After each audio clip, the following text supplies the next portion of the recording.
जैसे हालात हैं। विरोध प्रदर्शन की वजह से बाजार और दुकानें बंद हैं। बड़ी संख्या में व्यापारी और दुकानदार भी विरोध प्रदर्शन में शामिल हो रहे हैं। ईरान के करवान शाह में भी बड़े पैमाने पर विरोध प्रदर्शन जारी है। किलारे खरब पर छुपे सैकड़ों प्रदर्शनकारी खामेनी सरकार के खिलाफ जमकर नारेबाजी की। प्रदर्शनकारियों ने किलारे खरब के मुख्य चौक को जाम किया। बोरुजेब में ईरानी रेवोल्यूशनरी गार्ड और प्रदर्शनकारियों के बीच हिंसक झड़प। सेना के जवानों ने आंसू गैस के गोले दागे, हवाई फायरिंग भी की। कुछ जगहों पर आगजनी कर रहे प्रदर्शनकारियों पर फायरिंग की भी खबर है। ईरान के शिराज शहर में प्रदर्शनकारियों से हिंसक झड़प के बाद भारी संख्या में सुरक्षा बल के जवान तैनात। शहर में अब जगह जगह हिंसक झड़पें जारी है। कई जगह तोड़फोड़ और आगजनी की भी खबर है। ईरान के एक कस्बे में हिंसा से बेकाबू हो गए हैं हालात। सुरक्षा बलों की सख्ती से और भड़के हैं प्रदर्शनकारी। सरकार के खिलाफ जमकर नारेबाजी की। सुरक्षा बल के जवानों से भी प्रदर्शन में साथ देने और खामेनी सरकार के खिलाफ विद्रोह करने की अपील की।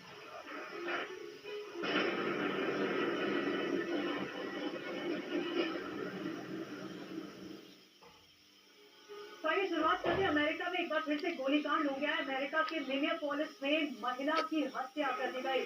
इमिग्रेशन अधिकारी ने महिला को गोली मारी है। इमिग्रेशन अभियान के दौरान महिला को गोली मारी गई है।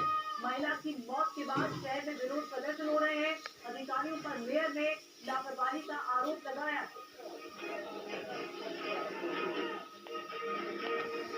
तो हिला देने वाली तस्वीरें मिनियापोलिस से सामने आई है। अमेरिका के मिनियापोलिस से एक ऐसी तस्वीर सामने आई जिससे पूरी दुनिया को झकझोर कर रख दिया है। इमिग्रेशन रेड के दौरान अमेरिका के ICE एजेंट ने कार न रोकने पर एक महिला को सरेआम गोली मार दी, जिससे महिला की मौके पर ही मौत हो गई। महिला की पहचान 37 साल की रैनी गुड के नाम से हुई है और अभी तक की जांच में ये पता चला है कि मृतक महिला अमेरिकी नागरिक थी। इस घटना के बाद इलाके में लोगों का गुस्सा फूट पड़ा। उन्होंने जमकर नारेबाजी की। देखते ही देखते हालात और बिगड़ गए। पुलिस को भारी हथियारों से लैस होकर उतरना पड़ा। पुलिस को मोर्चा संभालना पड़ा। भीड़ को तितर बितर करने के लिए पुलिस को केमिकल के गोले तक छोड़ने पड़े हैं ताकि लोग हट जाए। तो ये घटना हिला देने वाली अमेरिका में। अब आपको बताते हैं कि किस तरह की घटना हुई। इमिग्रेशन के नाम पर किस तरह का गोलीकांड हुआ है, ये तख्ते में डालती घटना। गाड़ी न रोकने पर दरअसल गोली मारी गई। इतना गुस्सा, वो भी इमिग्रेशन अधिकारियों में, ये पूरी टीम ने। ये देखिए, गाड़ी नहीं रोकी और उसके बाद ये इमिग्रेशन की टीम यहाँ पर मौजूद थी। उसके बाद ये जो दूसरा व्यक्ति है जो इमिग्रेशन में शामिल था, सिक्योरिटी में था, उसने गोली चला दी। इस महिला ने गाड़ी नहीं रोकी और फिर गोली चला दी गई। ये घटना और ज्यादा डरा देने वाली है।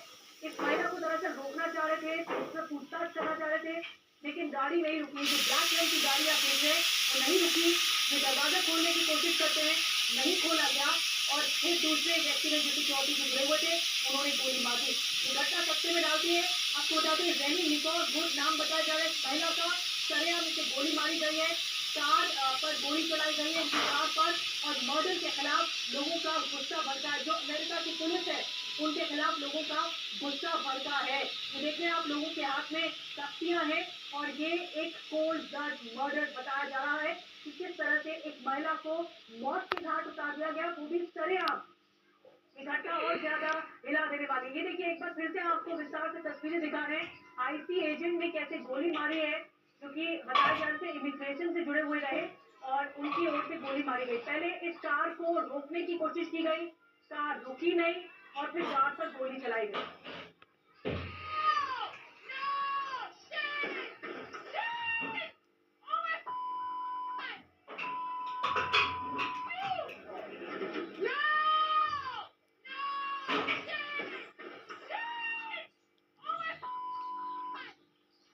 और इस बीच आपको बता दें कि मिनेसोटा के जो गवर्नर है उन्होंने राष्ट्रपति ट्रंप पर हमला बोला। इस घटना के बाद ट्रंप की नीतियों के कारण महिला की हत्या हुई है।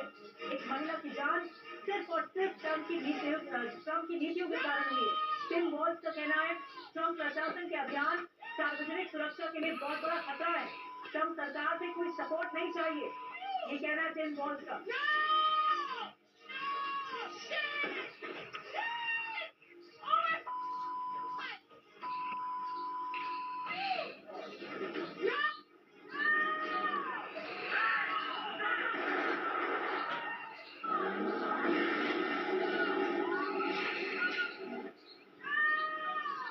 We've been warning for weeks that the Trump administration's dangerous, sensationalized operations are a threat to our public safety. To Minnesotans, I say this: I feel your anger. I'm angry.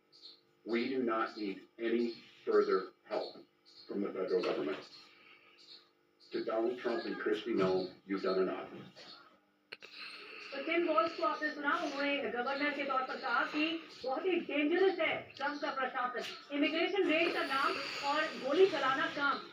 आपको सिलसिलेवार तरीके से बताते हैं हुआ क्या। ट्रंप ने पहले क्या कहा आपको बताते हैं। महिला ने अधिकारी को टक्कर मारी, महिला का व्यवहार काफी हिंसक था, अधिकारी ने आत्मरक्षा में गोली चलाई है, यानी गोली चलाई है। आईटी जो इमिग्रेशन के अधिकारी रहे, अपनी रक्षा का अधिकार उनको है, ये ट्रंप की ओर से सफाई दी गई, लेकिन साफ है ट्रंप सपोर्ट कर रहे हैं जिस तरह का गोलीकांड हुआ है। अब गवर्नर टिम वॉल्स का क्या कुछ बयान रहा ये भी आपको बता दें।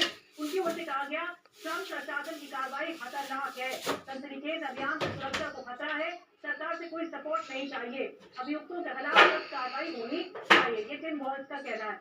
हमारे साथ हमारे सहयोगी मनीष झा जुड़ चुके हैं। मनीष, पूरी तस्वीरें हमने दर्शकों को दिखाई। इस तस्वीर में घटना कैद हुई कि महिला भागने की कोशिश कर रही थी। बेशक ये इमिग्रेशन का एक पूरा अभियान था जिसके तहत महिला को सपोर्ट किया जाना था, लेकिन ये तरीका नहीं है कि किसी को रोक कर गोली चला देना और उसकी हत्या कर देना। बिल्कुल, देखिए ये घटना ना तो नॉर्थ कोरिया में हुई है, ना ईरान में, ना सूडान में।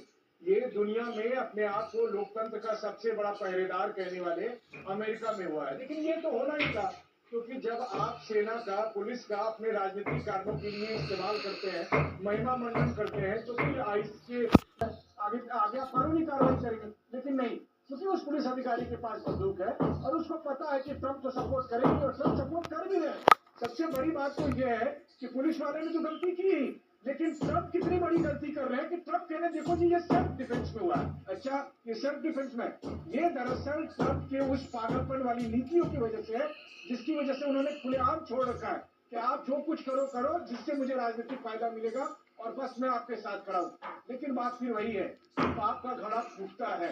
और मुझे याद है कि ट्रंप के पहले शासनकाल में ठीक इसी तरह की एक घटना हुई थी, जब अमेरिकन पुलिस ने एक ब्लैक अमेरिकन के साथ, जॉर्ज फ्लॉयड के साथ ऐसा किया था, और तब ब्लैक लाइव्स मैटर के नाम से इतना बड़ा प्रोटेस्ट हुआ कि ट्रंप को गद्दी को चुनाव में हार होना पड़ा। ठीक उसी तरीके से अमेरिका के अंदर विद्रोह हो रहा है, लोगों में असंतोष है। वहीं दूसरी तरफ वेनेजुएला और ग्रीनलैंड के मामले हैं। ये सारे रास्ते दिख रहे हैं कि ट्रंप पूरी तरह से फंसते जा रहे हैं। बिल्कुल, और एक के बाद एक कई घटनाएं हो चुकी हैं जो ट्रंप के व्यक्तित्व को ही कटघरे में खड़ा कर रही हैं, और लगातार ऐसी घटनाएं बताती हैं कि आखिर ट्रंप क्या चाहते हैं। क्या अपनी तानाशाही की वजह से जो वो सोचते हैं वो करेंगे। एक महिला की सरेआम इस तरह की हत्या विरोध प्रदर्शन का कारण बन चुकी है अमेरिका। बहुत बहुत शुक्रिया मनीष इस पूरे मामले को समझाने के लिए। और आइए आगे बढ़ते हैं। कोलकाता से खबर है, कोलकाता में आईपैक फाउंडर के घर पर ईडी की रेड हुई है। कोलकाता में प्रतीक जैन के घर ईडी की रेड हुई है। प्रतीक जैन के घर पहुंची ममता बनर्जी, जहां ईडी की रेड हुई वहां ममता बनर्जी सीएम पहुंचे, जहां पर एनफोर्समेंट डायरेक्टरेट की रेड हुई है। और प्रतीक जैन का घर था, ठिकाना था, वहां पर प्रवर्तन निदेशालय की टीम पहुंची हुई थी, लेकिन वहां पर सीएम ममता बनर्जी पहुंच गई। ये सवालों के घेरे में आ गई है पूरी घटना। आईपैक के फाउंडर के घर पर, प्रतीक जैन के घर पर इस तरह की छापेमारी की कार्रवाई हुई। और ज्यादा जानकारी रविशंकर दत्ता दे रहे हैं। रवि, क्यों आखिर ममता बनर्जी पहुंची जहां पर रेड हो रही थी? ईडी अपना काम कर रही थी, लेकिन एक सीएम का यहाँ पर पहुंचना क्यों जरूरी था? देखिए, ममता बनर्जी ने अभी प्रेस स्टेटमेंट दिया है। उन्होंने साफ साफ ये कहा है कि मेरे पार्टी का जो आईटी सेल है उसका ऑफिस में लिया गया है, और ममता बनर्जी बेहद नाराज है ये कहते हुए कि अमित शाह के ऊपर उन्होंने निशाना दागा है। और उन्होंने कहा है कि होम मिनिस्टर जो कि देश संभाल नहीं सकते, वो मेरे पार्टी के इंपॉर्टेंट डॉक्यूमेंट जबरदस्ती लेने की कोशिश कर रहे हैं। अगर मैं उनके बीजेपी का पार्टी ऑफिस में छापा मारूं तो तब बीजेपी क्या करेगी? और ममता बनर्जी ने साफ कहा है कि क्योंकि इलेक्शन आ रहा है और बीजेपी को कुछ समझ में नहीं आ रहा है पश्चिम बंगाल में तृणमूल कांग्रेस क्या कर रहा है, इसीलिए जबरदस्ती प्रतीक जैन के घर में यहाँ पे छापा मारा गया है। और ममता बनर्जी कहा है कि मैं इसके खिलाफ सख्त से सख्त कार्रवाई करूंगा और मैं देखूंगा कि ये क्या हो सकता है। और क्योंकि पश्चिम बंगाल में चुनाव आ चुकी है, इसीलिए ममता बनर्जी का ये ऐसा प्रतीक जैन के घर के सामने पहुंच जाना ये साफ साफ दर्शाता है कि आईपैक के साथ तृणमूल कांग्रेस का संबंध अच्छे थे। और क्योंकि आईपैक पूरा तृणमूल कांग्रेस का आईटी डिपार्टमेंट देखते रहे, तो इसीलिए पूरा मामला ममता बनर्जी खुद अपना हाथों में लिए हैं और उन्होंने कहा है कि मुख्यमंत्री के नाते मैं इसके खिलाफ सख्त से सख्त कार्रवाई करूंगा। बिल्कुल रवि, मैं आपको रोक रही हूँ, हम तस्वीरें दिखा रहे हैं, एक्सक्लूसिव तस्वीरें TV9 भारतवर्ष पर आप देख रहे हैं, जहां पर प्रवर्तन निदेशालय की टीम रेड कर रही थी, छापेमारी कर रही थी, वहीं पर ही मुख्यमंत्री पश्चिम बंगाल की पहुंच गई ममता बनर्जी। उनका कहना यह है कि आईपैक से संबंध बहुत अच्छे हैं, वो आईटी पूरा डिपार्टमेंट संभालते हैं आईपैक, और प्रतीक जैन के घर पर जब रेड हुई तो वो खुद मोर्चा संभाल रही हैं।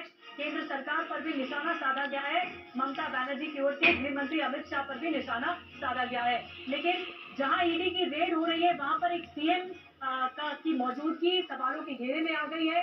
टीएमसी के आईटी विभाग पर रेड पड़ी है, तो इसलिए टीएमसी की जो मुखिया है ममता बनर्जी, वो खुद मोर्चा संभालते हुए उस जगह पर पहुंच गई जहां पर ईडी की रेड हो रही थी, और अधिकारियों से भी पूछताछ की गई है उनके जरिए। ये जो तस्वीरें आपको हम दिखा रहे हैं रवि, इस पूरे मसले पर विपक्ष कई सवाल